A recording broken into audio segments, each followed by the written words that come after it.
Good evening, Baller Nation. It's your boys, the Shotcallers, back with another podcast episode. The date is January 2nd, 2020. And as always, we're back to talk basketball. Today's going to be a duo episode. I got my boy Andre with me. What's up, y'all?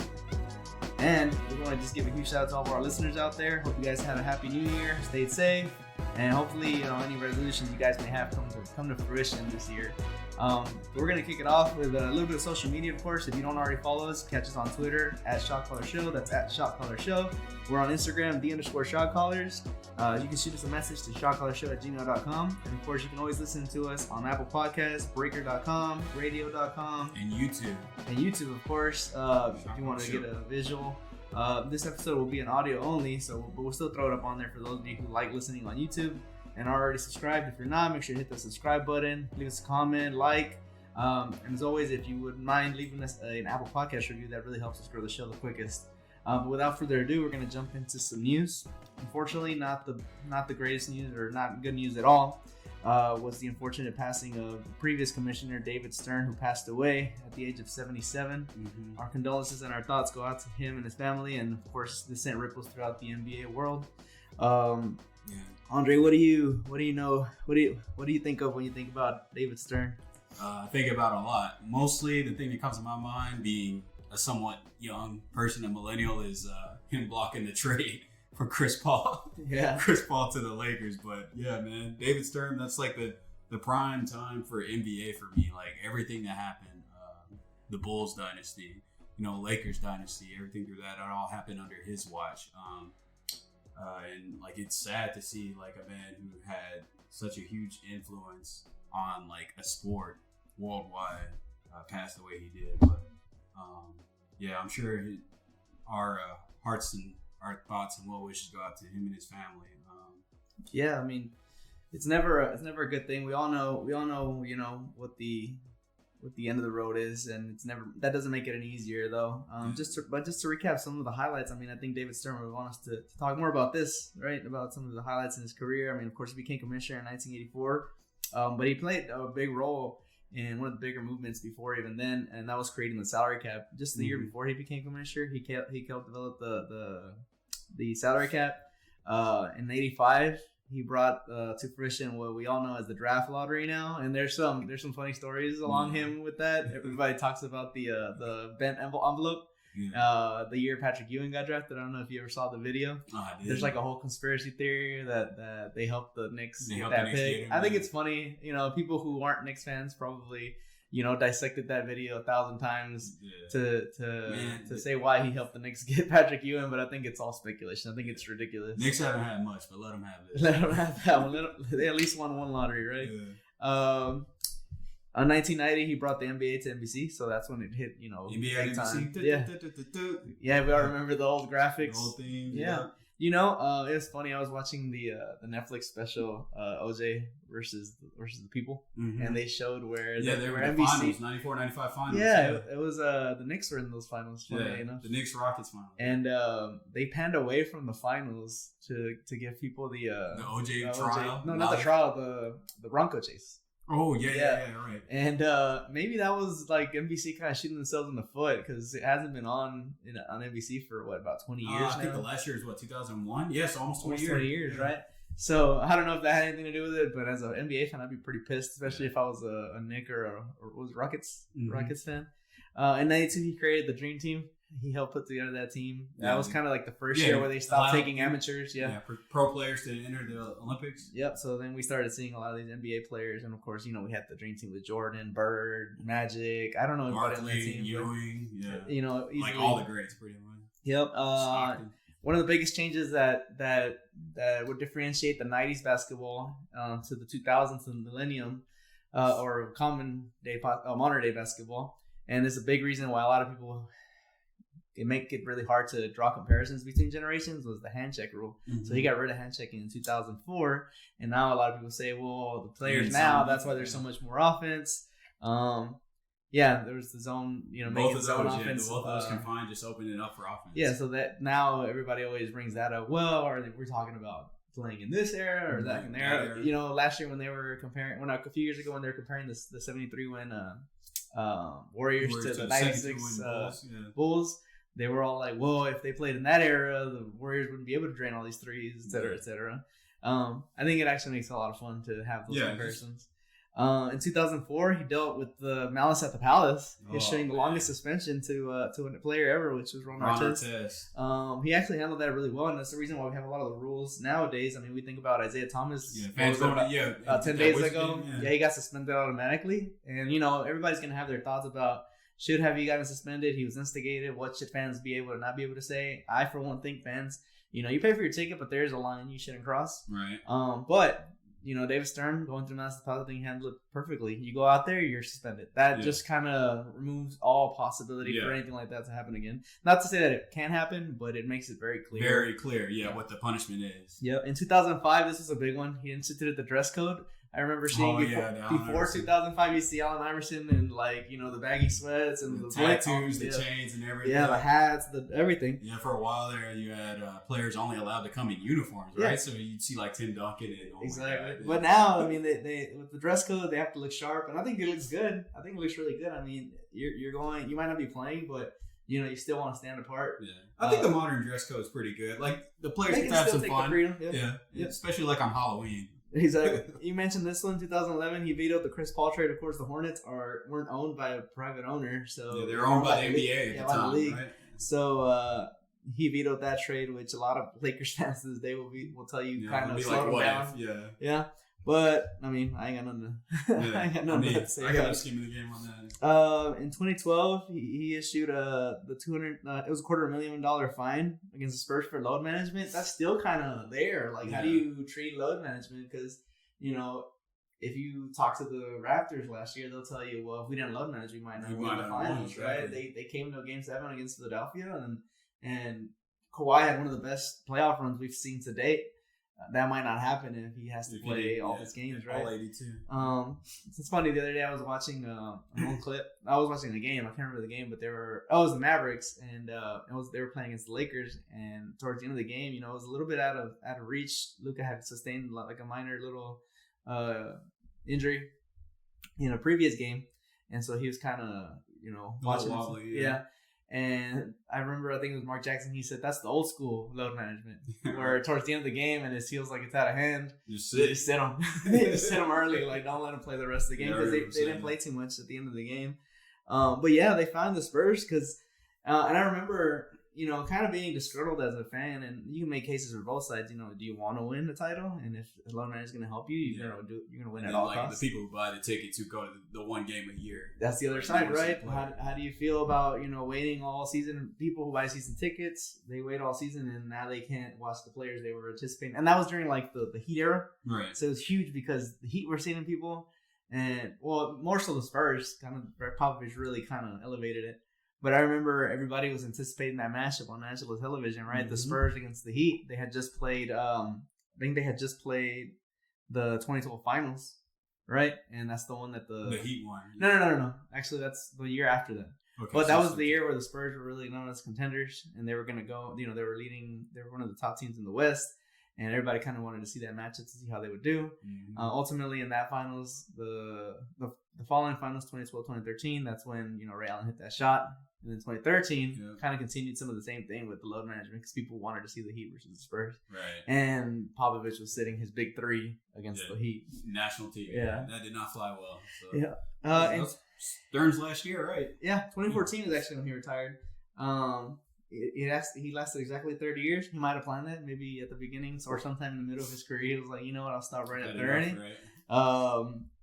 But yeah, he left the reins to Adam Silver, who in his own right has done a lot for the game. Yeah, I think he's taking it to the next level. I guess you would call him, not to say that David Stern wasn't progressive because he made a lot of changes, but Adam Silver is like just going at a more rapid pace, so that's kind of why it seems like he's doing a lot more. I think times have changed too, so it seems a lot more progressive now. Yeah, I think David Stern's impact was more monumental, and then Adam Silver's are more like building excitement, It's like sparks, like splashes. There you go. So one of the things they're doing, NBA teams are doing to commemorate David Stern's death, is they're gonna memorialize him by wearing a black man for the rest of the season on the jersey.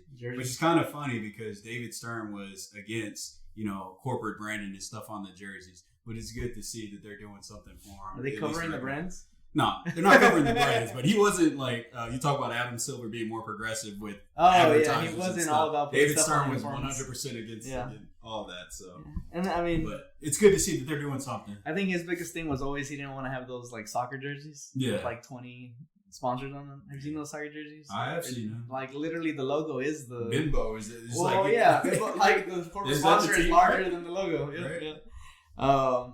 But he'll definitely be missed. I mean, definitely, like I said, sent ripples to the NBA. I want to go over just some of the memories that some famous people posted, mostly players. But the first one actually was from President Barack Obama. He said, "With David Stern's passing, I'm reflecting on everything he did to take the NBA global, creating entire new generations of fans pretending to be like Mike or any of their favorite players on driveways and playgrounds around the world." So, the president obviously a big fan of basketball, big Chicago Bulls fan. I'm sure he grew up, he obviously grew up during the era of David Stern. His Bulls won 6 titles during David Stern's reign. Yeah. So I'm sure he was, of course, once he became president, you get to meet a lot of people of power. But he's right in creating making the NBA global, which you never know, that might have helped with some of those diplomatic relations. Right. Some of those guys that are international, they're big basketball fans, and that can kind of help ease some of that. The next quote is from LeBron James. "Thank you for your commitment to the beautiful game of basketball that has changed so many young adults and kids' lives. And more importantly, your vision to make our game become more worldwide was a vision only you could make happen." So LeBron James coming on and talking about the international impact. That's huge. It's huge for their brands. To think about someone like LeBron James, right? Would his brand be as big if the game hadn't been taken global, if it was still just kind of NBA? Right. The NFL is huge in its own regard, right? But I think about the NFL outside of the United States, and it's not really big. It's harder to make coverage. Like the most popular person in the NFL is who? I don't know. Tom Brady, maybe. Tom Brady. But he's not like somebody that you can't go to like. You probably can't even go to Europe and people will be like Tom Brady. Like, who's Tom Brady? Yeah, but you go to Asia or Japan or even Europe and you're like LeBron. They know who LeBron is. Yep. And Nike's not swinging anybody in NFL $1 billion contract either. Exactly. The next one was from Magic Johnson, who, this one was, I saw another tweet from him, and I wish I could have had it on me right now, but I'll paraphrase that one. But this one is, for 30 years as NBA commissioner, David grew the NBA to become one of the most popular leagues in the world. With his revolutionary ideas, he took the NBA Finals from tape delay to live games, and then began every Sunday on CBS highlighting Larry Bird's Celtics and my Showtime Lakers. So that's a big one that we didn't mention. He took the game away from being delayed to being live, which is huge. I couldn't imagine watching a delayed game, and especially in a world now of he was ahead of his time, right? Because we live in a world now where everything's instantaneous. Twitter is going to give you everything. You're able to look up scores. He was ahead of his time, knowing what people wanted. They wanted the content at their fingertips. At that point, your fingertips meant live TV. Yeah. So that's big. But he had another tweet where he talked about he was coming back when he had HIV. When he had HIV, and people thought you could get the virus from shaking his hand. I got it right here. So this is a quote in Magic Johnson. "David Stern was such a history maker. When I announced in 1991 I had HIV, people thought they could get the virus from shaking my hand. When David allowed me to play in the 1992 All-Star game in Orlando and then play for the Olympic Dream Team, we were able to change the world." So it's good to see, someone at the status of Magic and what he can do for the HIV community and how he changed the perception of that virus. Yeah, and I think that even takes it. That even summarizes him as a person, right? I think more so with the last few tweets were about how he impacted the game globally, but I think that a bunch of these are outside the game. Yeah, and I think that one in particular is more so speaks to him as a person, right? Yeah, we know what he did for the game, and that's amazing. That's going to solidify his legacy. But to think about how he was able to embrace Magic Johnson, because I don't know what David Stern knew or didn't know back then, but I would imagine that he only knew as much as the next person when it came to like HIV. But the fact that he was like, you know what, this is one of my players, I'm gonna make sure that this isn't something that he has to, hide from. So stigma he has to deal with. Yeah, exactly. Life, right? If anything, I'm going to embrace him and I'm going to allow him to come out stronger, and he did. So that kind of gives you and it's a look into his character. Kobe, the last one I have is Kobe. Actually, I have a few more. Kobe says, "The game changed in so many ways under David Stern's leadership and vision. He demanded the best of everyone because he gave it himself. Respect. Thank you, Commissioner. Rest in peace." Steph Curry, I will never forget the words you spoke this day. With the 7th pick, changed my life forever, and thank you for your family and your leadership and commitment to growing the game of basketball and the NBA around the world. I think everybody remembers their moment. A lot of these guys remember their moment. Your first drafted. So that'll stick with them. And the last one is Scottie Pippen. Very sad day for basketball. We saw David Stern a lot in the 90s, and I found him to be kind, thoughtful, and almost always the smartest person in the room. He's an innovator who helped draw our sport into a global game, and his impact will never be forgotten. R.I.P. Commissioner. James Harden. The league wouldn't be what it is today without you. The entire NBA family and fans around the world will miss you. And I think that kind of summarizes, right? I think that's ultimately everybody will miss him. But he definitely left behind a legacy. And I just personally would like to say, we probably wouldn't be doing this. If it's it just wasn't us. for him, exactly. Yeah, it's just us recording a podcast, as friends and, talking about something that we love as, more so recreational than anything as a hobby.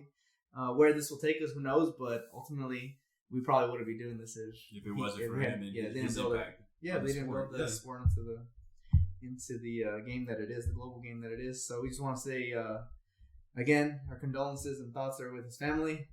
And may he rest in peace. And we'll continue. I'm sure everybody in the NBA will continue to live through his words and through his actions and continue to grow the game. Still. Yep. All right, so we'll talk about the injury report. Well, actually, before we go into the injury report, go ahead. Go into the injury report. So we're gonna have Andre go ahead and do his weekly injury report recap. See, like I said, big fish, Andre. I don't want to hear about Andre Iguodala. Oh, you don't want to hear about Jabari Parker's game time decision for a shoulder injury? Nah, he's alright. If it's brand new, that's fine. Yeah, so Jabari Parker's just kind of mid-tier. So the thing is, Mavericks are playing Brooklyn today. Kyrie Irving is a game time decision to come back. So is Karis LeVert. I imagine they're probably going to sit just because for that same game with the Mavericks. You got Kristaps Porzingis who's sitting out. He had an injury, or he ran into a little bit of injury against the Thunder. Same with Ryan Brokoff. He got a minor fracture on his leg. So we'll be missing both of them, as well as Tim Hardaway Jr. out with a hamstring injury. Which is going to be interesting to see because those are two of our starters on the Mavericks. Tim's very important for our offense, and on the other side, Porzingis is very important on the defensive end and floor stretching. So a lot of the team's going to have to step up to try and shoulder that burden. Yeah, you got Jared Allen on there. I'm glad you mentioned Tim Hardaway, right? Yeah. So whenever people were looking at that trade at the beginning of the year for Kristaps, people already thought that it was really one-sided to the Mavericks because they're giving away essentially a perennial all-star for picks. Yep. And then Tim Hardaway was like the salary dump, but he's actually been living up to that contract. Yeah. Ever since he's been made a starter, he's been doing really very, very well. And one could say, it's a contract year, so that's probably why. But who cares? He's contributing. He's making a name for himself. I could definitely see him getting a decent sized contract this season. Yeah. He's kind of a 3-and-D guy, although his defense, we have better defenders. He's been pretty good. Yeah, he's still been solid in his position. He's solid. He's not going to guard the best player on the other team, which is ideally what you want from a 3-and-D guy. Somebody that can probably guard the best player on the other team. Yeah. I think he's not as long as he's not a negative, I'm good. Yeah. So he's been good. He's been good enough defensively, and he's been great offensively. So hurts to see him gone, but hopefully we'll get him back soon. Moving on to Detroit, we got a lot of guys game time. Hopefully Blake Griffin and Derrick Rose are both back and looking good. Still a little bit longer till Reggie Jackson comes back. He's been out for a minute, so I know they're missing him right now. Golden State, Steph Curry actually started practicing with both hands now. Nice. I saw some footage of him putting up some threes. Looked like he never missed a beat. Do they have a timeline at all? I wouldn't be surprised if they don't. So the current timeline is at least February 29th, so All-Star breakage a little bit after that. Yeah. We'll see what they decide. We'll see where they are in the standings at that point because I think a few days ago they're like 4 games out of the playoffs still. So it's and still in the air. And what's funny because we talked about this last pod where it was like the play-in games for A7 and 8. This is perfect for those scenarios because the Warriors, right? They have their own. They could probably use a nice pick to add to the team, right? But honestly, like if they're full strength, they're right back in the picture for a title. Right. And so if your guy comes back. And right now they're 4 games out of the 8 seed, something like that. Something like that. Within striking distance. Yeah, they're 6 games. 6 games out? Okay. So that's out of 8. Now if we have a playing game, they just got to get to number 10. They're still only 4.5 games back, right? And they've got Steph Curry back. Suddenly you want to run. You're in that playing right back game. In there, yeah. You could probably win that because you'd be playing somebody like San Antonio, right? And then you got Klay Thompson possibly. Yeah. Like suddenly, you got the Golden State Warriors fans have something to cheer for. Something to cheer for. So I think that just kind of adds to the whole idea of we should have this extended. We should have this in-season tournament and play-in games for the final 2 seeds. Yeah. But it's good to see Steph Curry back on there. It's only better for basketball to have all the best players on there. Arguably top 5 right now. I would say so. So when you don't have them out there on the court, you miss it. Right, seeing the Splash Brothers, so it'll be exciting to see that duo back. I feel like we're missing a big team in the West because, too. Because we can talk about all the parity right now, and it's like, damn, but if the Warriors were in the mix, that'd just be another team. Because right now it's like Clippers, Lakers out of the West, kind of the thought process. Right. It's like there's another team in California that people are sleeping on them just because their 2 All-Stars aren't playing right now. Yep, and who knows who they'll add in the offseason too. Yep. Hey, there's been talk about Karl Anthony Towns being is he a free agent? Unsatisfied in Minnesota and Golden State. Does he have a player option, or you think they might have trade for him? So he signed his extension. What, the year that Jimmy got traded? Is that the before year? That season started? They signed the extension. That was what. This would be year 3 then. 2 years ago. Yeah. I think this is year 3. Yeah. Yeah, that would be very. I mean, he would bring you what Boogie did, but honestly, a little more offensive spacing. Like, how do you stop that? You got to take everyone 1-on-1. Yeah. Karl Anthony Towns actually has several years left on his contract. He has 4 more after this year. 4 more, yeah. So it would have to be I a think trade. The extension just started this year. Well, they'll have a good pick if they land in the lottery. Yeah, they could be trading D'Angelo if they want to move. They could trade D'Angelo, a lottery pick, whatever they want. If you got any Warriors fans out there, and you think that y'all think that's a good fit, would y'all take that? Yeah. Lottery pick and D'Angelo Russell for Karl Anthony Towns. Yeah. So. Moving on, LA Clippers, Patrick Beverly out with a wrist injury. He's expected to miss a few games. I think they'll be able to cover the slack with him. They got so many good defenders that it's called load management. Load management. You could chalk it up to that if you really wanted to. Pretty much. Everyone gets a turn. Just going down the list. Yeah, Cat, he missed a few games actually. Minnesota was actually on a very bad losing streak. I think they missed 10, 11 games. They got a victory recently last night. But they had a very bad losing streak. See that sucks because we had high hopes at the beginning of the season with Andrew Wiggins Karl Anthony Towns had a hot start. Andrew Wiggins improving pretty much in every statistical category. Yeah, and he's still doing well. They're just not winning. Yeah, they're just not winning, and that has something to do with Karl Anthony Towns. When you get injured, it throws you off your rhythm. Yeah. So I want to watch a little bit more of him closely just to see kind of what his play style is looking like. Is he a little more hesitant? Sometimes that happens, especially with big men. When you have an injury like that, you're a little more hesitant to on your going baseline and going to the bucket. So I'm interested to see some of those games. Right. Who else is on there? So I'm just gonna move on to New Orleans. Zion expected to be out until at least January 8th. That's he huge. Actually just completed his first complete contact practice. That's huge news for the league.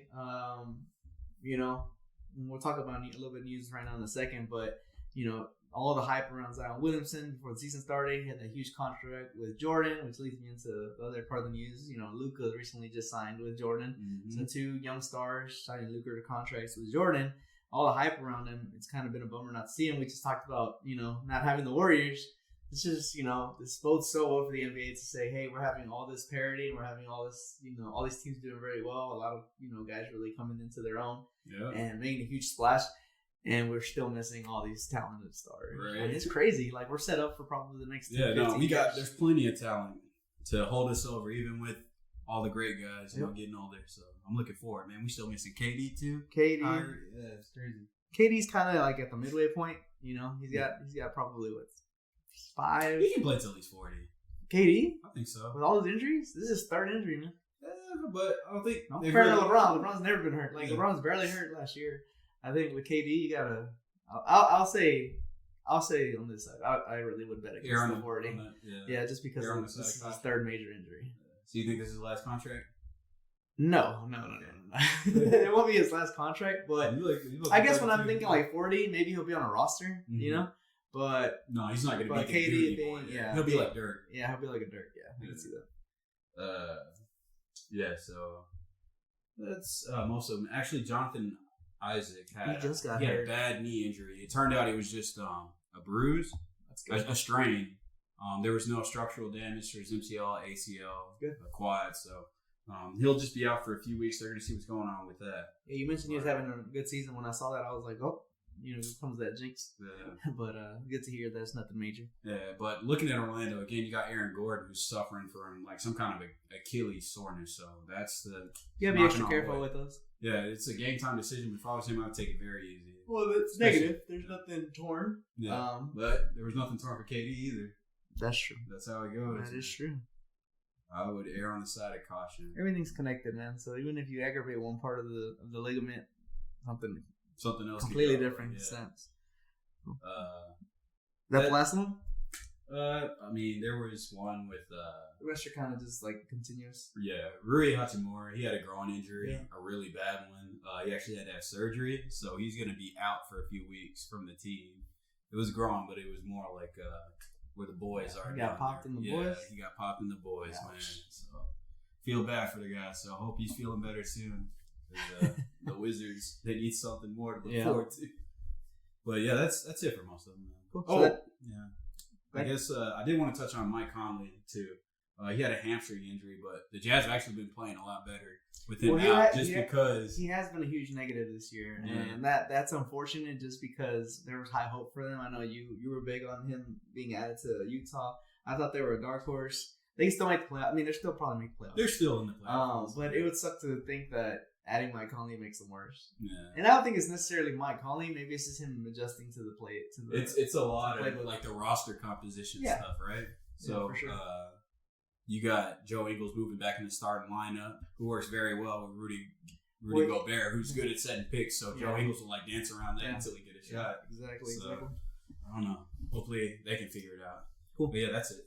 So that does it for our injury report. We'll keep you guys posted as injuries come through. Just make sure to follow us on Twitter at Shotcallers Show for all the latest news when it comes to injuries. We continue to stay active on there. Next, we're going to move on to a little bit of news, and it's really just the All-Star voting update. The first results have come in, so we're just going to go over that really quickly. And it's no surprise, the two top vote getters in the West are going to be Luka Doncic and LeBron James. Luka Doncic actually leading all vote getters with 1,073,957. Just about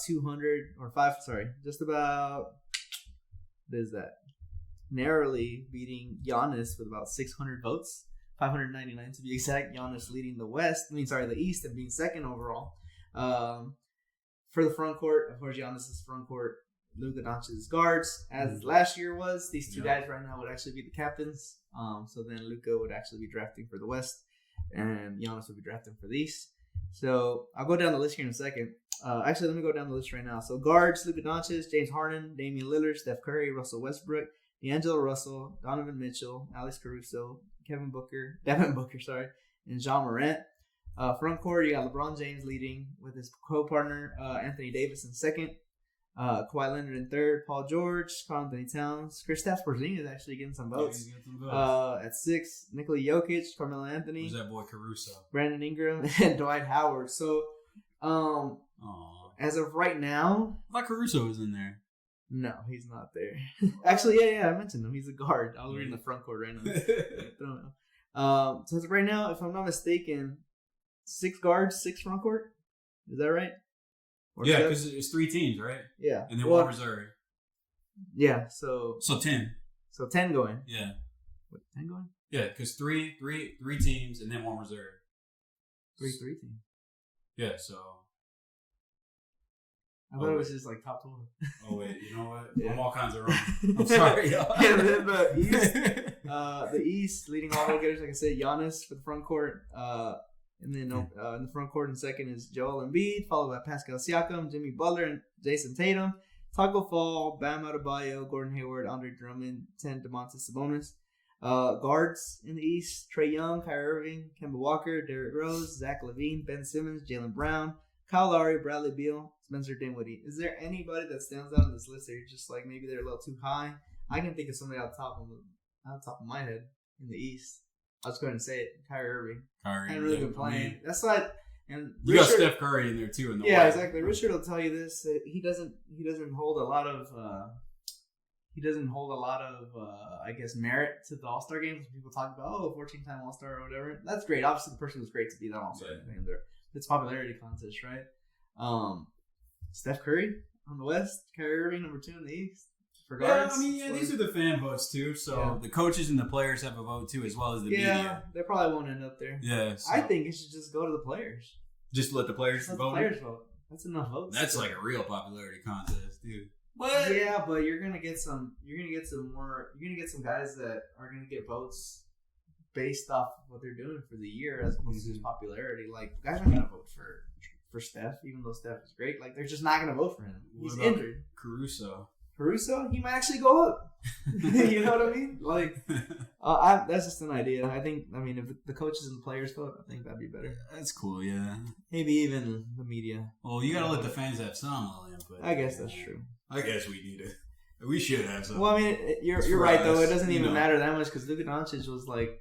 Yeah, he was number 2 or 1. And then, 2 years ago, Zaza Pachulia had 1 billion votes. Yeah, they didn't get it. Yeah, he didn't do nothing. So I guess I think it's fair. I guess it's fair. Who would you put let's just say starters? Who would you have for East and West? I actually have my team. I'm glad you mentioned that. Yeah. So this is my vote for this morning, and it fluctuated from actually the first time I voted, just because guys. Every time I look at the voting, I'm like, well, this person did that, so it kind of gets swayed one way. One thing I'll tell you who stayed the same, right? LeBron James, Luka Doncic, Kawhi Leonard, Giannis, Jaylen Brown, Damian Butler stayed the same. Mm-hmm. So Jaylen Brown, I feel like he deserves to be in the All-Star game. He's just being overlooked. So I'm trying to help my boy out. I'm not a big Celtics. I'm not even a huge Celtics fan or anything. You got to acknowledge greatness. Yeah, he's doing really well. I think he's the second best player behind Kemba. I did put Kemba in this one. I actually had 2 Celtics in there. But I think Jaylen Brown, guys that have good seasons like that, when they're not the best player on their team or they're not the most flashy, they get overlooked, and a lot of times they don't get voted for. Yeah, he didn't even get a max extension like Tatum got. Yeah, so I'm like, way outplaying him. If I can do something for him, I'll vote for him. So that's why I kept him in there in both of my votes. I've only voted twice so far. I think Giannis, Luka, LeBron, Kawhi are kind of shoo-ins. Anthony Davis, I don't want to put 2 Lakers in there because the West is so stacked. I'm like, I need to keep that. A little parity. I can do two of the same team in the East because there's only so many. But in the West, it's like I gotta get them all from different teams just because they're so stacked. That's fair, yeah. The ones that did change in this game, actually no, I did put 2 Clippers this time around. Montrezl Harrell is another one. I just feel like he's overlooked on that Clippers team, but he does a lot for them. He does a lot on the inside. He's undersized a lot of times when he's playing. But I like his hustle. Man, yeah. I love his hustle, so I gave him a vote this time. So this time around, I did have 2 Clippers. Probably change the next time. And then Damian Lillard, that one was a popularity. That one was one of those. My favorite. Yeah, I had to give him a vote this time around. Wasn't on the first ballot. What about you? So my first round was kind of the little generic warm one. I'll do the East first. So I had Butler and Kemba for the guards. Okay. Butler, he's been doing great things in Miami, playmaking, not always leading in scoring, but always finding a way to make the right play happen. Kemba, who's just been fantastic on Boston the entire season. He's been doing well to lead them, and they should do well. I'm not even a big Boston fan, but I can understand they're doing well. I want to give Jaylen a little shout out as well. I would have had him second team. Yeah. Because he deserves it. He's been playing very, very good. Yeah, he better be on the bench at least. He's balling, man. And then the obvious is small forward. You got Giannis, reigning MVP. I see Akam in here too, even though he's been injured recently. But he's just been. I think if I had to kind of leave somebody out, I think Siakam and Butler are kind of interchangeable for that 5th vote. Mm-hmm. I think the obvious ones for me are Giannis, Kemba, and Jaylen. Just because I think Jaylen, he's so overlooked right now. Yeah. And then after that, it could be, Jimmy. Yeah. I think Miami, he's the best player on that team. Well, yeah, there's him, and then there's Bam too, who's doing a lot of work. I can see him squeezing in. But if you look at the top 6, I guess, or top 5 in the East, you got Giannis, Joel Embiid. I have him at mine. That's the 5, obviously. The only reason I didn't put him in there is because his offense has actually dropped. Yeah, so there's a whole big thing I can go into about that, but I feel like Embiid, he's still been playing well. It's just he's having to carry a lot more of the offense. Yeah, they're just bodying him. Maybe I just feel like he should be averaging 30. He would. Assuming he could play 1-on-1 or maybe even 2-on-1 sometimes and not get triple teamed all the damn time. That's a weird argument against the guy. Well, I know you're averaging 26, but you should be averaging 30. Why aren't you giving me 30? Well, yeah, But you're not living up. If Giannis wasn't giving you, what he's giving you night in, night out, you'd probably be like, not even thinking about it. There's actually some stuff going on in Philly right now, and I actually want to touch on that once we get back to the news a bit. Sounds good. Yeah. I had MD in my 5. So for the West, pretty basic, man. Luka, Harden, Kawhi, LeBron, AD. I like it. Like, I don't know for Harden this time. Honestly, the first time though. They're all like MVP candidates, so it's like. I think I did my voting. I'm like, these people are gonna obviously get votes. Yeah. And so, like, after like the first 2 on each side, I was like, let me see who I can kind of help get over. Help get in there, yeah. Even though it's only one vote out of like millions, but like, let's vote for some of these other guys, right? Because LeBron, Luka, they're gonna make it. They're gonna get in. So I kind of looked at my 4th and 5th spot as who's gonna be overlooked immediately. Those guys are obviously gonna get votes from their fandom. See, an overlooked guy. I'd like Donovan Mitchell to finally make it this year as a guard because he's been playing well. He's been probably won't. Unfortunately. Yeah, they're so stacked. Well, he might. You got Steph injured. Yeah, but I don't think Russell's going to make it.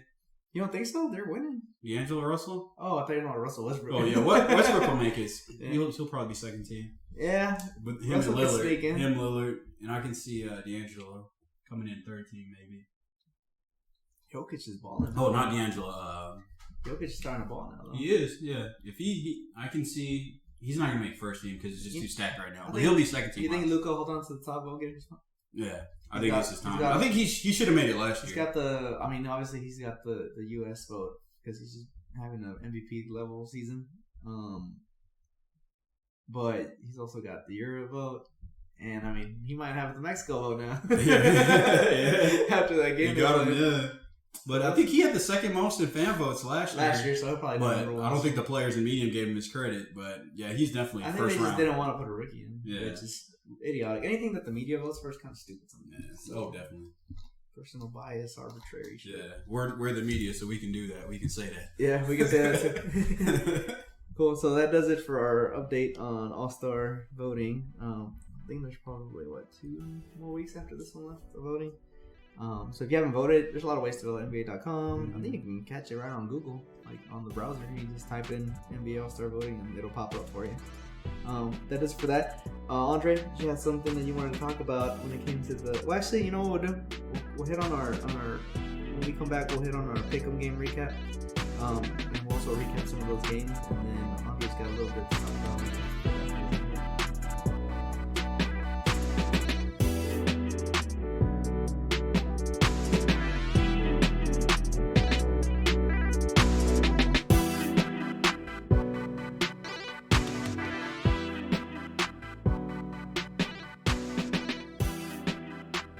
And we're back. So what we're going to do now is we're actually going to recap our pick'em game. So first month around, Richard was the unfortunate victim of our punishment as he got last place in his pick'em.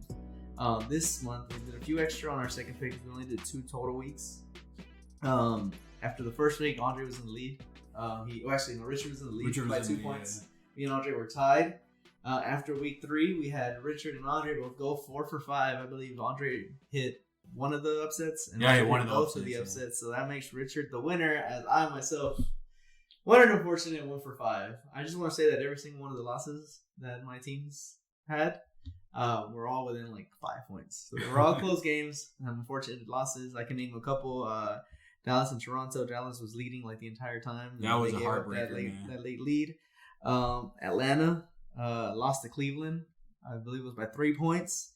And the same thing with the Jazz in Miami. They lost by 5 points, and they had a chance to come back at the end, but we had some missed threes to seal to tie the game late. And then Miami ended up hitting 2 free throws at the end, just kind of stayed that way. So I won't back down from a loss. It happens. I'll take the L. And I believe you guys have something set up for me when we get to Portland in a couple weeks, correct? Yeah, we got a little something. We're thinking about something a little spicy of the hot wing variety, but, that's still a work in progress, right? We're still taking suggestions. So fans, look forward to our recordings when we're in Portland. That's going to be at the end of January, starting on the 23rd. So we'll have something nice set up for you there. I am a fan of wings, and I do like spicy stuff, but even I have my limits. So these guys, I believe, are going to look up a place with the hottest of wings. And we'll make sure to throw that up on YouTube and on Instagram for you guys. Hopefully I can get through the whole thing, but I won't back down. I have to finish it. Yeah, you gotta do the whole thing, man. I'll definitely finish it. Will I enjoy it? Will I come out of there, without tears in my eyes? I doubt it, but it'll be fun, and I'm all about it. Yeah. So what we want to do for this month, we're gonna change it up. We're not gonna have any picks today because we don't have Richard with us. But what we're gonna do is, instead of us just picking random, not random games, but different games, we're actually gonna expand the amount of games that we pick from. So maybe 5 or 6 as opposed to the normal 3 per person. But we're all going to pick from that same 5. So we'll probably have 4 normal games, 2 upsets, and we have to pick. Actually, the upsets will have to be different. But on the normal games, we'll all pick from the same batch. Yeah. So it'll probably be 4 normal games, and then we each have to get like 1 upset pick. Right. So those 4 will be the same. We just have to pick the side who we think is going to win. Right. So that way, we're all kind of playing on the same pool. All right. As opposed to just kind of, because I know last month Richard lost because he had to pick last after the first week. This time it didn't quite bite him in the ass as much, but it does get harder. Yeah. So we'll expand the number of games that we pick from, but we'll all be picking from majority of the same games. So look forward to that. Interesting. Yeah. That way it's more so like who's better at. Hey man, we all. This is a pretty good. You had your chance, man. It's your turn, Andre. Hey. It's your turn to lose. So Richard and I will make sure that happens. Hey, no. Well, I still get to pick second, right? We'll flip for it. No, what? Wait, it doesn't matter. We're gonna have the same games. But you get the first pick though. But it doesn't matter if I know who you pick because I could pick the same team as you. You know what I'm saying? No, like we have a list of teams. We have the list of games, right? So you pick one side. You pick one side, and I pick another. I can pick another game though, right? So do I? Yeah. No. So we'll have 4 games. Right? So you're gonna pick all your games first? No, we don't pick games. The games will be predetermined. Okay. Right? Maybe we'll randomize the 4 games. So you're gonna pick your team first. But then we pick one side. You and Richard could agree on one side for a game, and I could say the other side. And if I'm right, then I move ahead. Oh, so you get what I'm saying? Yeah. So we're picking from the same batch of games. We're actually picking the same game. We're just choosing the winners. These are all going to be even games, close games, right? So Clippers, Lakers, right? You picked the Clippers last time, but I could have picked the Lakers, and then you would have gotten ahead on that one. That's why we're expanding the number of games too. Okay. But we're gonna go ahead and recap some of the games. Actually, Andre, you had a little bit that you want to talk about with Philadelphia earlier. You wanted to expand on. So, is there something you saw particular game? Yeah, there's been a couple excerpts coming. Ooh, actually, I accidentally closed that. Yeah, there's been some experts coming out the locker room. Tobias Harris saying everyone used to be, holding themselves more accountable on the team. Josh Richardson saying. The environment's a little different coming from where he's coming from in Miami, well, they're definitely underachieving at the 6th seed. So, are you thinking it's something going on in the locker room? Or? There could be. So, this latest quote coming from Joel Embiid earlier, talking about how the Sixers have been struggling. He says, "We got to help each other, even if it means being outside your comfort zone, for the greater good to help the team." That kind of sounds like what are you? Celtics. So like. So people aren't coming out their comfort zone. People need to, be more accountable, looking at what they can do to, help the team be better. Yeah. Brett Brown's been, I'm gonna spill it out for you. Brett Brown's been reaching out to Ben Simmons' family, trying to get them to get him to shoot and stuff. So he's calling the family? His family. So let me ask you a question before you move further on. What do you do if you're the coach and the guy refuses to shoot from the 3-point line? I think that means you've lost your locker room. But like, you think somebody else could get him to shoot, or?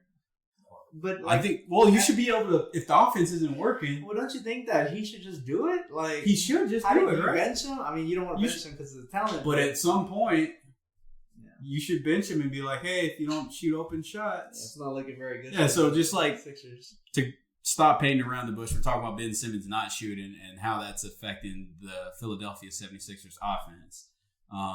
You alluded to earlier about Embiid not putting up the 30 points that he should be putting up, and there's a reason for that. When you have Embiid having to shoot like 2 to 3 threes, there's a very telling picture you sent me the other day.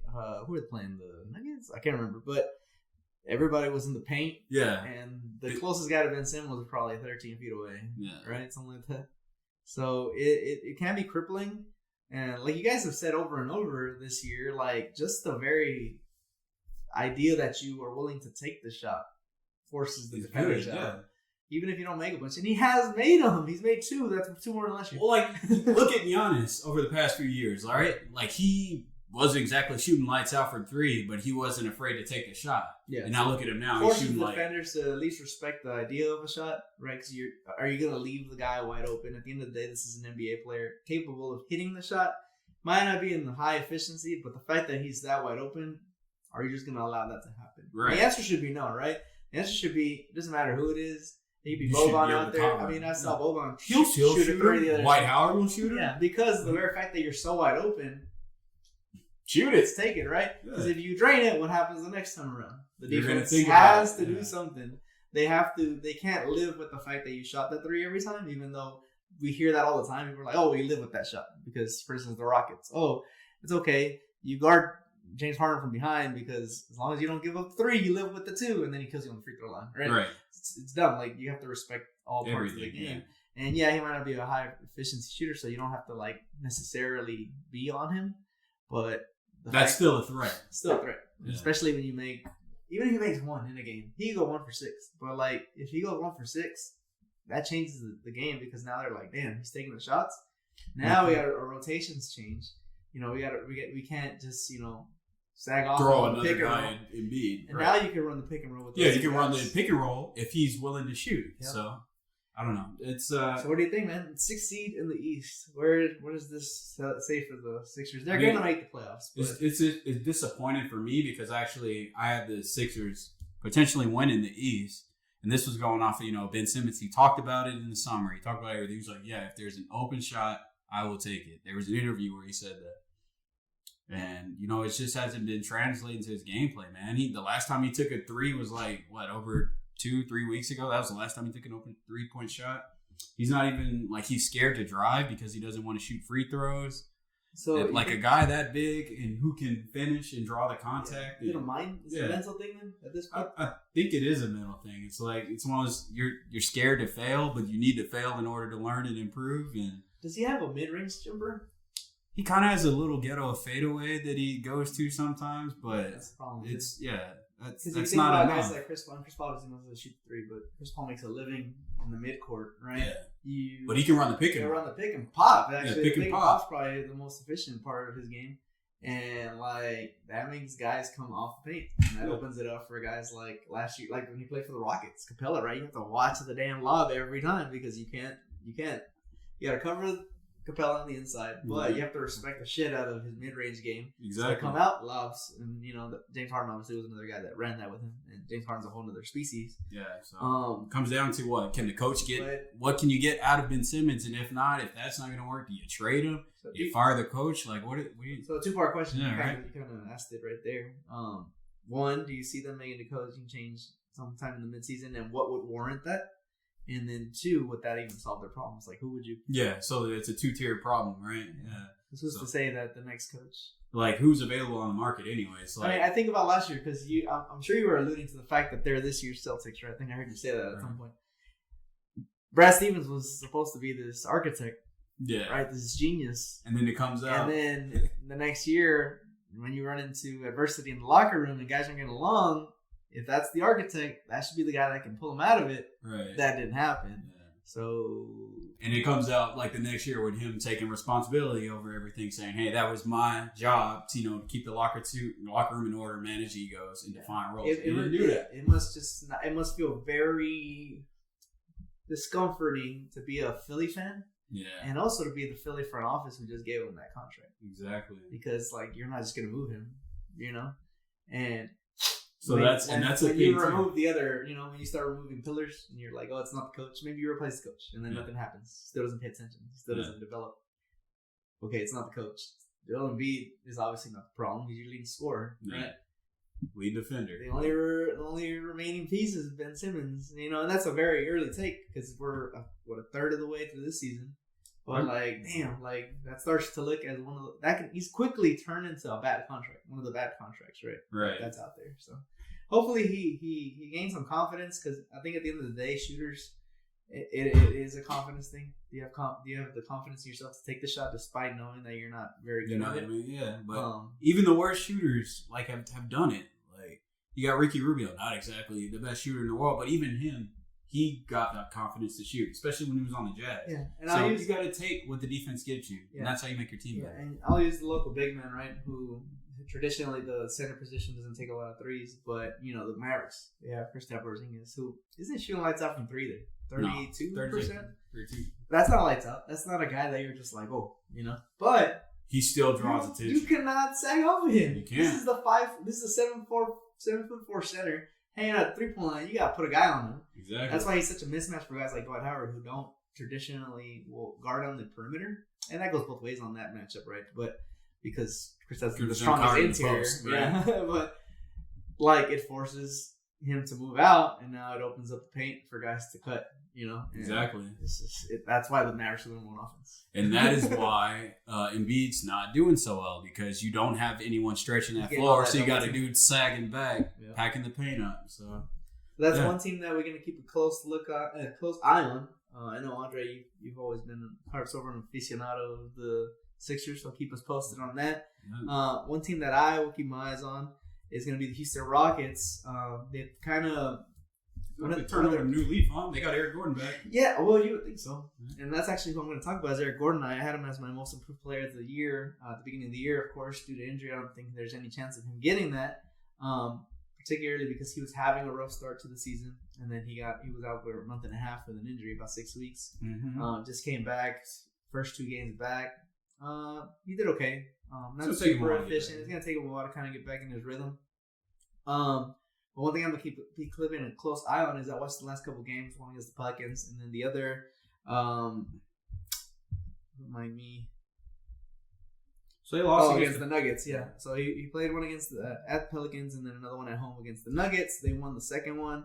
A lot of offense in that game, which you would anticipate between the Nuggets and the Rockets. But one thing I saw about Eric Gordon is, he doesn't look quite comfortable, and of course that does go with time. But he was struggling before the injury even. But one thing I did notice is, I think he just needs to settle into his role as a spot-up shooter. Right? When you think about a 3-and-D guy, it really is somebody who plays strong defense on one side, and then he's kind of the guy that in transition finds his spot in the corner, and you give it to him, and you allow the other two maestros of ball handling kind of work their magic, open up the space, the floor, and then you find them on maybe not the first pass, but the second pass. Right. Might be 2 passes away. And he just drains that corner 3. He's really good from all around. I don't know if he has a favorite spot, but he seems to hit it from everywhere. But if you look at both of those games, he only scored 2 buckets in each game. He only scored 1 bucket in the paint against the Nuggets. He scored 2 against the Pelicans. Everything else that he tried to create on his own and go to the bucket. And I know he can do it. But when you have Russell Westbrook and James Harden, I would like to see him handle the ball a little bit less. Just because every time he went to the paint, he either was trying to force a very awkward shot. There was a couple times when he dropped fouls. I think he drew 2 fouls in the first game, 3 fouls in the second game. Never got an N1, so it wasn't like something where he was just finishing strong. Right. I think that's where he lacks. He doesn't necessarily finish strong at the rim. So you can alter his shot. You're either you can hope for the best, and that's the best is obviously going to be like free throws. And if he doesn't get free throws, then it's an awkward shot. Yeah. And I even saw him one time he tried to swing a pass across the court. Like he was under the bucket, he went up. It was awkward as hell, and he just tries to dish it to I believe it was I want to say PJ Tucker. PJ Tucker's all the way like at the top of the 3-point line, which again is probably where he should be, but he tried to force that pass. It gets turned over because it's just a lot of ground to cover. So I like to see him handle the ball a lot less, especially when you have Russ and Harden on the floor. Like you don't need him to do as much. Yeah, like you have Russ and Harden on the floor, and this dude's running off screens. He's coming off screens, and then sometimes he's driving, but sometimes he's also shooting in motion, and not having a whole lot of success. In both games, he hit 1 time in motion off of a screen. From the 3-point line. Every other time he had his feet set. So I think that goes back to my point. He has to be the guy that's just kind of chilling there in the corner. Right. I don't say chilling because the most effective way, as we've seen, is to be like a Klay Thompson type of guy. Run around. I think about when Klay Thompson hit 60 points on like 18 dribbles. Yeah. Right? That's like the other side of the spectrum. That's like perfect. Yeah. Like that's the perfect movement, catch and shoot. That's it. We don't need him to do 60 points right on 18 dribbles, but that just tells you how effective you could be. Yeah, understand your role and maximize that. He's not the shooter that Klay Thompson is, but he's very efficient. He's good enough, yeah. Yeah, he's good enough to where if he's moving around like that as opposed to moving with the ball, you got to stay with him. Yeah, you got to stay with him, and then it opens up the paint for Russell Westbrook, who we know can finish at the rim when he's not going 1,000 miles an hour. But I mean, they run so much ISO, so I see why it's difficult to kind of run that. But if you're gonna run that much ISO, then why is the time that you're running around screens? Why is it Eric Gordon that's handling the ball, right? Just stay situated in the corner, move around if you can, right? He's not the most like athletic guy, but move around if you can, and then ultimately allow yourself to be a pass or two passes away for the spot of 3-pointer. Because when he was actually set, like if you watch the plays, when he was set, he went about 4 for 7. Mm-hmm. When he tried to shoot off of a screen, he was like 1 for 5. Right. So it's like, all right, clearly, you know where you need to be. Yeah. But like I said, man, every time he went to the rim, dude, he only made it once. Every other time he was either getting fouled, which, I mean, it's good. You can go to the line. Well, yeah. But he also had a lot of bad misses, awkward misses. Yeah. So I'll keep an eye on Eric Gordon just to see how he kind of progresses. 2 games back from injury. It could be that. But he didn't have the hottest start, so we'll see how it comes to his own. Well, he shot kind of efficient against the Pelicans, but still missing. Like, he missed half his free throws, and I didn't watch the game, so you saw a lot more than me. Yeah. Like, the quality of the shots. Well, you said it yourself last week. Like the Rockets just seem to be the most like inconsistent. They're volatile. You don't know what like they're either going to be really good. So they beat the Nuggets, but before that, in 2 of the last 3 games, they dropped games to the Pelicans and the Warriors. Well, to be fair, against the Pelicans, Russ and Harden didn't play, and neither did Capella. But against that other game, the Warriors, you're going to get out offense by the Warriors. You can't. There's no excuse for that. Exactly. I feel like they got the best player is D'Angelo Russell. Well, Draymond played like 2016 Draymond, and then yeah. But I will say, Eric Gordon's definitely going to be the X factor for Houston. I think that's going to be the player that will put them over the hump if they want to be serious playoff contenders. In terms of making it to the Western Conference. I mean, to compare him to another Maverick, because we do watch a lot of Mavericks basketball. Tim Hardaway Jr., right? Yeah. He hardly dribbles the ball. When you do, you kind of hold your breath. But when he does, you kind of hold your breath. But other than that, it's like he gets the ball and he doesn't hesitate. He's like, shoot. No. Maybe he'll pump once, but like he's one of the quicker. He's ready to pull the trigger. Yeah, they call him the quick draw. He loves it. He loves it. Oh my god! And I'll be like, for a while there, I was like, no. But now, I mean, I can't argue with the results. He knows his spot. That's probably the perfect role for him too. Now that you really think about it, exactly, because he doesn't need the ball in his hands all the time, and that's good because Luka does. And that just makes like everyone else so much better. Like it makes Russ. Yeah, it allowed him to win. What was it? 3 out of the 4 that they played without. That they played without Luka. Yeah, it allowed him to win the majority of their games. And yeah, you have Kristaps Porzingis, who's also all-star level player. But if you watch a lot of those games, man, Tim Hardaway Jr. particularly in the third quarter of games, he keeps them in there. Fire, man. Like it's like he doesn't miss. And I'll be like, surely we'll have to regress to the mean at some point. But like, man, it's just like he knows his spot, he knows his role. Yep. Gets the ball where you need him to be, and he'll put it up every time. I think it helps to have a lot of other shooters around you too. Yeah. Because as long as they've got that in Houston. But they've also got a negative with Russ. Yeah. But I mean, with Russ, you just got to know where you need to be. Yeah, but he's a huge negative from the perimeter. He still is. Even though he's having a slightly better season than his career average, he's still like not very good from perimeter. That's fine. Like, and he's only one person. Yeah. And then they run so much ISO, so that's that too. You don't get a lot of transitional points that way. You just don't. They don't play a whole lot of defense either. But yeah, I mean the Rockets will make the playoffs. They'll be kind of one of those teams that they'll probably play one of the LA teams early, so it'll be fun to watch. Yeah, I can see a lot of trash talk in one of those series. Oh yeah, especially if they play like the Lakers. Yeah, I can see Russ getting real in somebody's face. Oh, I think the Clippers. The Clippers. I mean, Patrick Beverly and Russ. That is gonna. Oh yeah, that'd be hilarious. Actually, you're right. Yeah. But sometimes Russ, I feel like he just gets fired up for the sake of getting fired up. Honestly, I want to say Clippers Rockets first round. Yeah, Patrick Beverly. I didn't even think about that. Patrick Beverly and Russell Westbrook, who's got the louder mouth.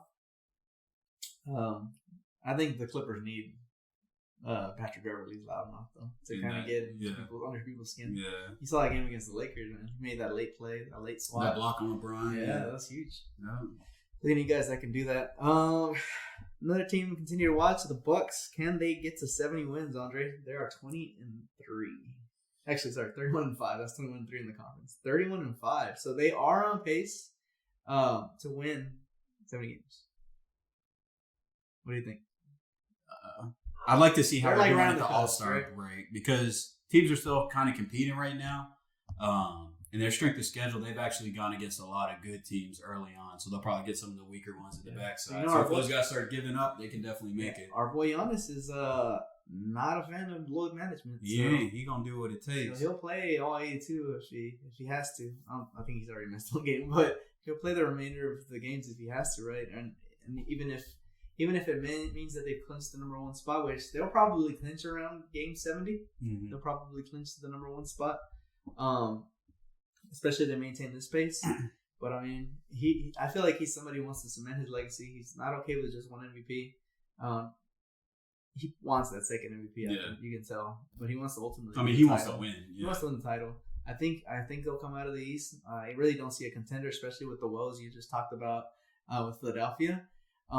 It's just he continues to develop his perimeter game. Like that is probably all the spellings of the scariest player in the history of the they get the East better hope he doesn't get that, because if he gets that it's a wrap. I mean, if you could have like a hybrid of like LeBron James and Luka Doncic, that's almost like. Well, he's not quite a nice shooter, but no, he's good at passing. Can you imagine? I mean, like, can you imagine that handle? Yeah, crazy. Yeah, that transition nightmare, man. Like, yeah, it is. It is. Yeah, no, they could quite possibly do it. I feel like his supporting cast isn't carrying as much of the weight as they had last season outside of George Hill. Yeah, there have been a lot of injuries too. You know, Brogdon's been injured, or not Brogdon. Bledsoe's been injured. They've won more without Bledsoe. They've won a lot without him. Middleton's been injured. George Hill definitely stepped it up. Brooke Lopez isn't shooting as well as he was last season. It's just. Yeah, I think most of it has just been, chemistry coming together a little bit more, but mostly it's been Giannis has improved so much from last season. He looks like a man on a mission. Farther. The last winning team, or the last big team that they played was the Lakers, and he just took over that game. He's kind of like the definition of pulling a win together.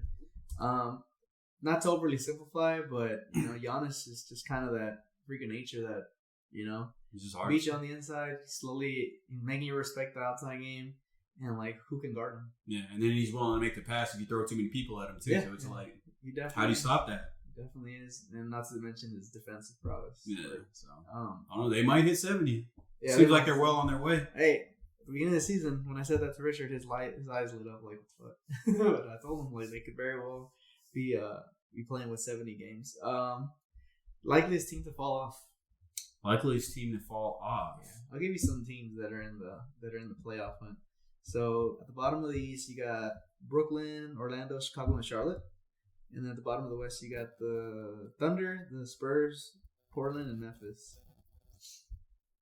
I got my pick. I'll let you think about it. Likeliest to fall off is the Spurs. San Antonio Spurs have the hardest strength of schedule for the month of January. So this is kind of the point where I feel right before the All-Star break, they'll kind of start to go on a little losing streak. When you think about like Minnesota, right, they kind of hit a slump. I can very much see that happening with the Spurs. They have back-to-back games against the Bucks. Just chalk those up as losses right now. Yeah. But outside of that, they also have games against the. They play the Bucks twice, the Celtics, the Grizzlies is probably their easiest game of the month. Raptors, Heat. Oh yeah, they're about to get worked. They play the Heat again. They play the Suns, who on any given night can beat you.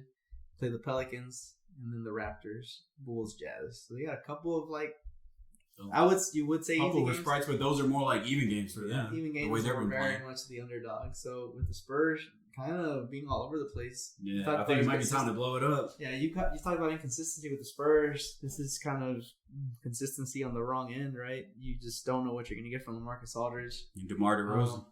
Looking like he's aging, a little bit slower on his step to the baseline. Guys are able to kind of stay in front of him a lot easier. He still has that mid-range fadeaway jumper, which I love to see, but in this day and age, you gotta be able to shoot the three. Yeah, you gotta be able to shoot the three, and it's just they don't really have anybody that can really do it. I mean, they have guys that are shooters like Patty Mills, Derek White. Yeah, but unless Patty Mills is just lights out, like it's not enough. It's not enough, especially when you don't have anyone in your starting line that's doing it. Exactly.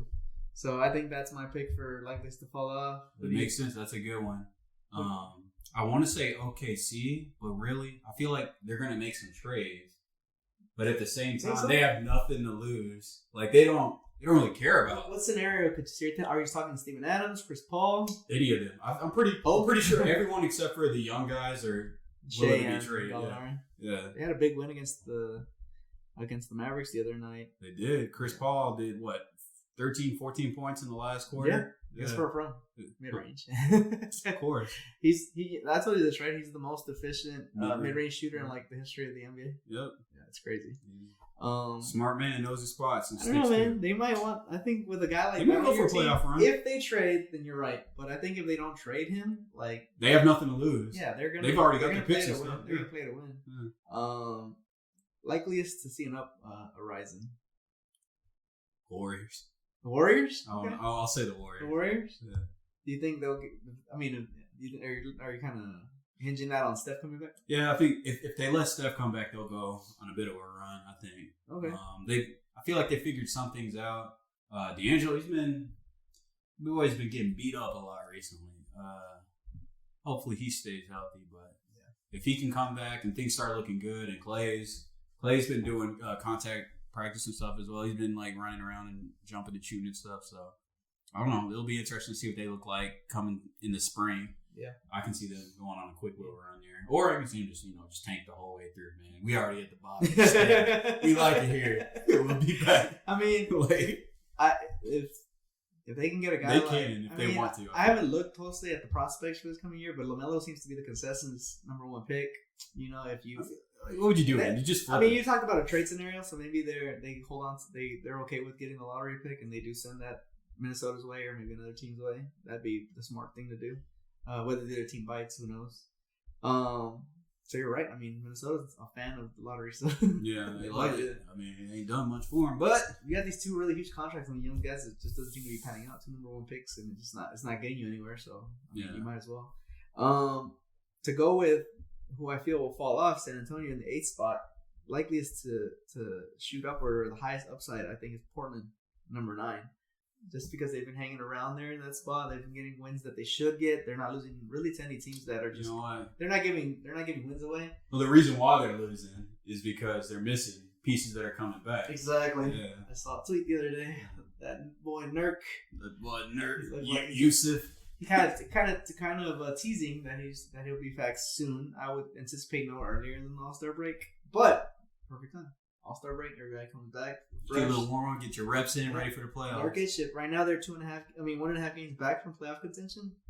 If they can link and stay within 5 games of that, you bring Nurkic back, they're suddenly winning the games. They're suddenly beating teams. Yeah, Zach Collins is hurt. You really have no center. Yeah. Hassan Whiteside, we've talked about his woes for the last 3 weeks. Yeah, he puts up numbers, but they don't mean anything. Yeah, Nurkic, instantly your defense gets better. And your offense is you get a little bit another passer. You just open up more space for Damian Lillard. Yeah. Right now, you can it's kind of like with a good running back that has a terrible offense, terrible quarterback or receivers, right? They always call it stacking the box because you throw all the linebackers right behind the lineman. It's like, all right, you want to run it? You're gonna have 8 guys that are here, ready to stop you. But as soon as you have that one wide receiver that can get open. You gotta respect you gotta throw the linebackers into zone defense, and suddenly you got more space for the running back. So that's the best analogy. I think it's perfect.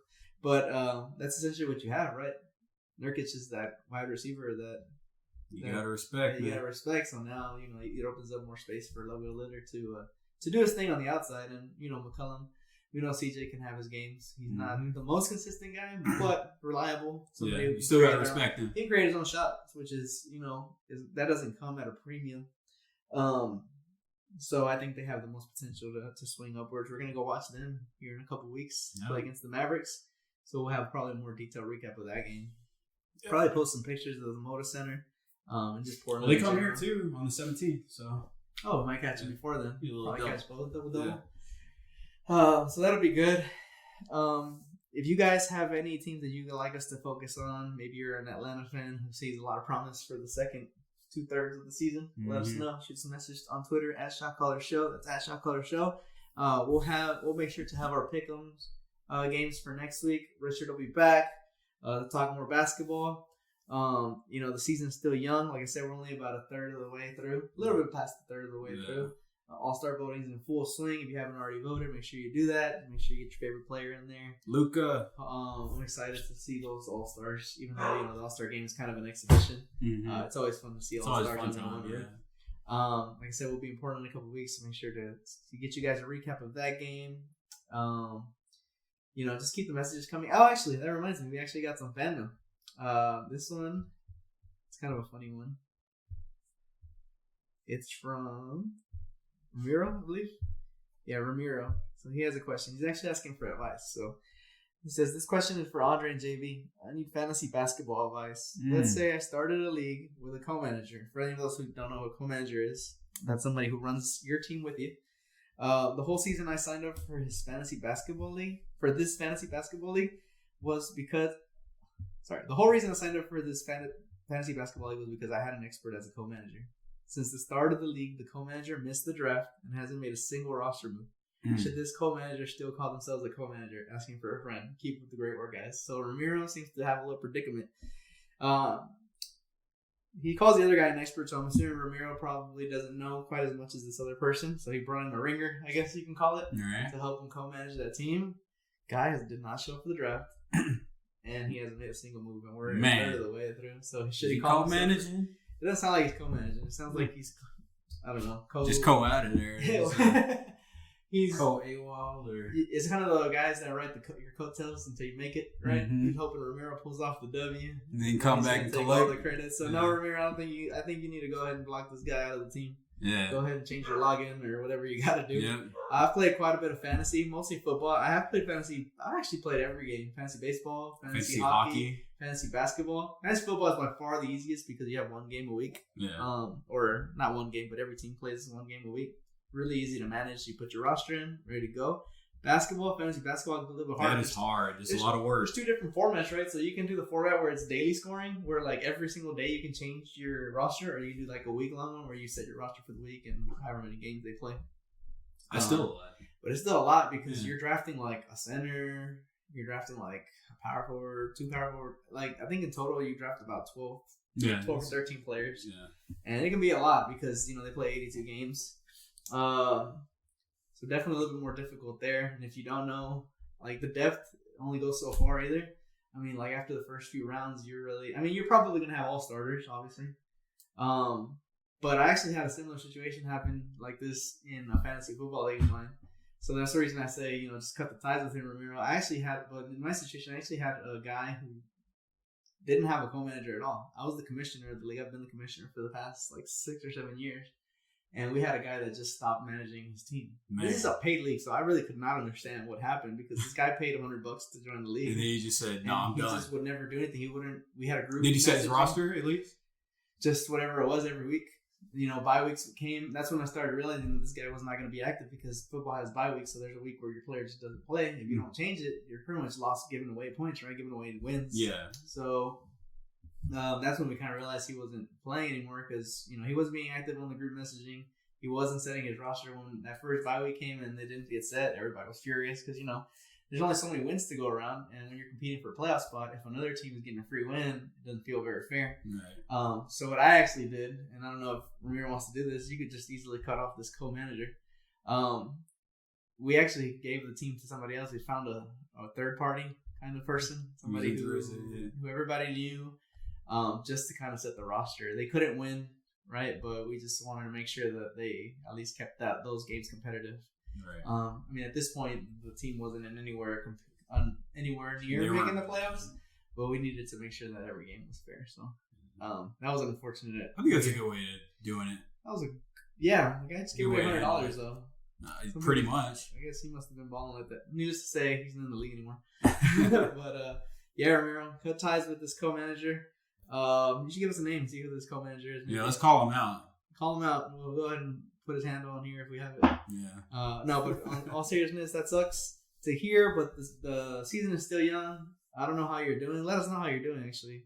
Has this person not contributing affected your record at all? Yeah. Do you feel like it would have been better with his help, or you feel like you got it now? I think it was a lost cause when he didn't show up for the draft. That's I think most that's important part of the season. Need some input there. Yeah, for sure.